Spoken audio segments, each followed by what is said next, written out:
thing happens to go is change. Okay, but currently the intersection with doom. Yeah. So I hope they are able to do something, but unless they cut their costs dramatically, they are in deep trouble. And we'll end up in the cemetery like every other car company, with the exception of Tesla and Ford. Anyway, that Daimler investment was essential to Tesla's survival. Around that time, in mid 2009, we got a letter, sort of a letter of interest, like a non-binding letter of interest from the DOE for a loan that I believe was around $500 million. Now, that was not a loan where they just give you $500 million. That was one where you spend the money, you provide invoices.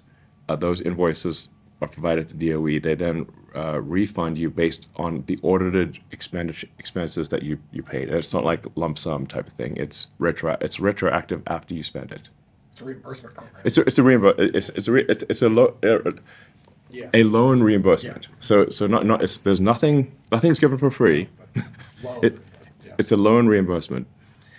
So it would not be possible to use that as advanced capital to make something happen. It can only be used to reimburse expenses that have already taken place with a 2 to 3 month lag. And the first disbursement, that letter of interest did not become an actual binding document until 2010. And the first money that Tesla received as a reimbursement from that, I think, was March or April of 2010, by which time the recession had passed. So if we had needed the money from that loan, Tesla would have gone bankrupt. Yeah. So the DOE loan, I think, was helpful as an accelerant, but it was not a life or death thing for Tesla. And ultimately, the constraints, the problem is that the DOE was second guessing our business plan and our execution. So we're like, well, we need to change the business plan, because if we keep going in that direction, we're going to die. So we're going to go in that direction, and in the non-death direction. And then you're explaining to someone at the DOE why you're changing the plan, and then they're like, but the plan is different. You need to stay to the plan. Like, well, if we stay to the plan, we're going to crash, and the company will die. And that's why we want to change the plan. But that's the plan. But that's the plan. And I'm like, okay, this is not good. And like, with enough effort, we could actually get the DOE to agree to change the plan, but this was taking up a lot of bandwidth to be constantly convincing people at DOE that the new plan is better than the old plan. So after the IPO in 2010, we paid back the DOE loan. That's awesome. And we actually had to pay a penalty. There was an early repayment penalty. So we paid back the loan with interest plus a prepayment penalty. Like, taxpayers made money on the loan. Very important. Yeah. Taxpayers made money on the Tesla DOE loan. Whereas they're still $14 down on $14 billion down on GM. So. Another thing worth pointing out is none of the incentives, the EV incentives that exist, not one of them was obtained by Tesla. Not one of them. The $7,500 tax credit was General Motors. They're the one who got that. Like, Tesla had no lobbying power in DC at all. But GM had huge lobbying powers. They're the ones that got the $7,500 tax credit put in place. And Nissan. But we had basically no presence in DC. So, because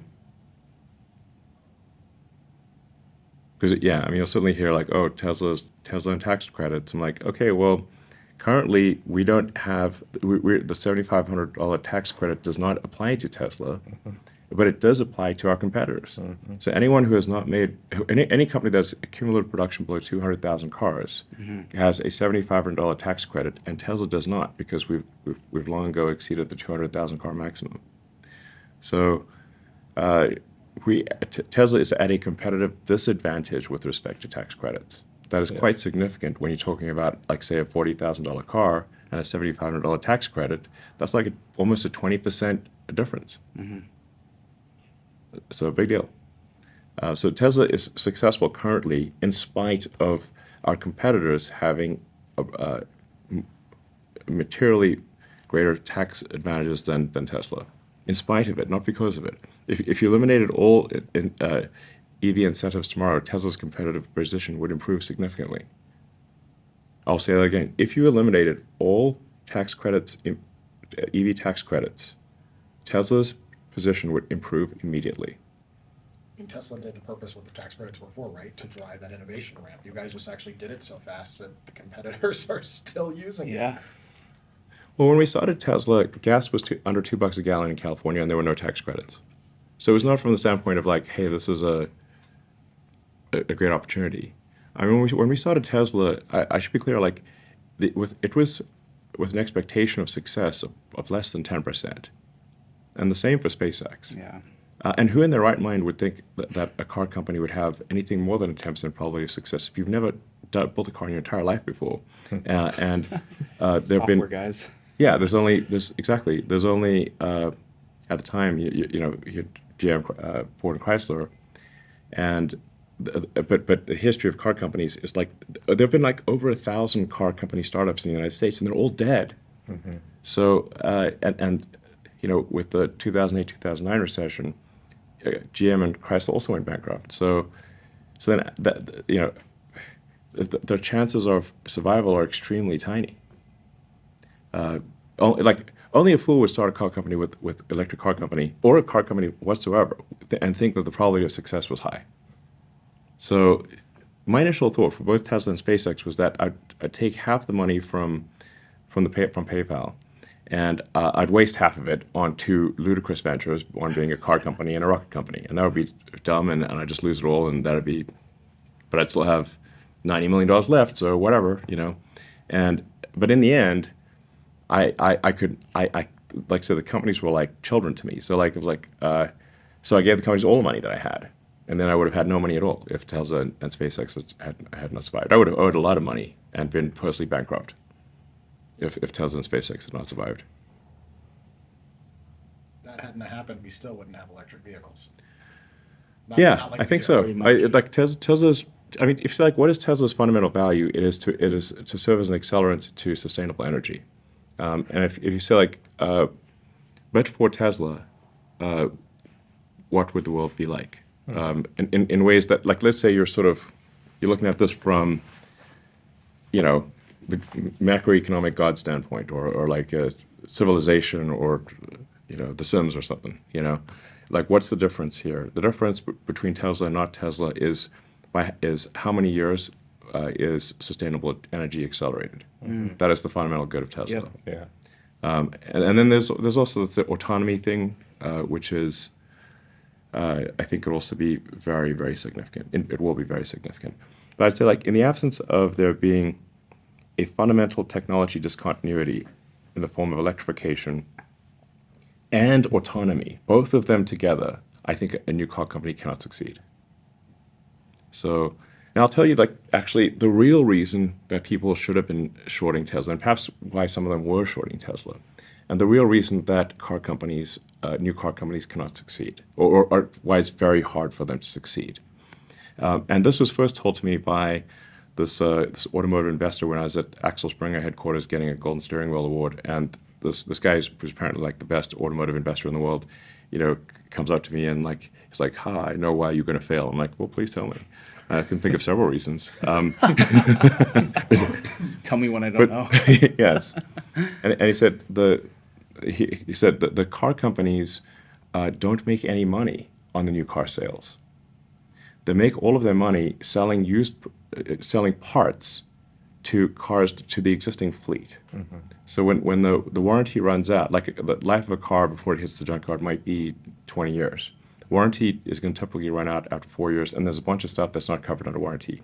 So if you've got a steady state fleet, it means that 80% of your fleet is not under warranty. Mm. So you can sell high margin parts, replacement parts for the existing fleet, Mm-hmm. and you can sell your new cars at effectively zero margin. Mm. It's like a razors and blades thing. Yeah. Yeah. So you sell the razor for zero margin, Yep. and you sell the blades at high margin. So then this creates a massive barrier to entry for any new car company because you have no existing fleet. So the only way for a new car company to succeed is that does not have an existing fleet is to charge a lot more for your car than what others are paying, than competitors. And in order to charge a lot more, have people actually buy it, the product must be so compelling that people are willing to pay the premium above the alternative cars from the incumbent car makers. This is the only way. And I think without both electrification and autonomy, this does not succeed. So that is the only way to do it. You have to win on autonomy, and you have to win on electrification, and you have to make the product so compelling that that it is worth paying the premium relative to the incumbent competitors. This is a very big deal. Yeah. Very, very big deal. So, yeah. I'm exactly that customer, by the way. I first test drove a Tesla in 2015. The acceleration and all that was cool. The electric was cool. But when I tapped the stick for Autopilot 1.0 and it locked on the on the road like rails, I went, holy shit, the future's here. And went from a $4,000 car to, at the time, a fully loaded Model S, opposite end of the spectrum. Mm-hmm. That exact angle was it. And that's gotten so many people that way. Yeah. No Autopilot, I probably still wouldn't be a Tesla owner. Yeah. Why do you Exactly. think- And the thing that actually got me, because we're going to get a lot of flack for like autopilot deaths and stuff. Yeah. But let me tell you that, yeah, it's like no amount of statistics can convince people otherwise. They're like, One time. yeah. But the thing that actually got me to really get a move on with autopilot was that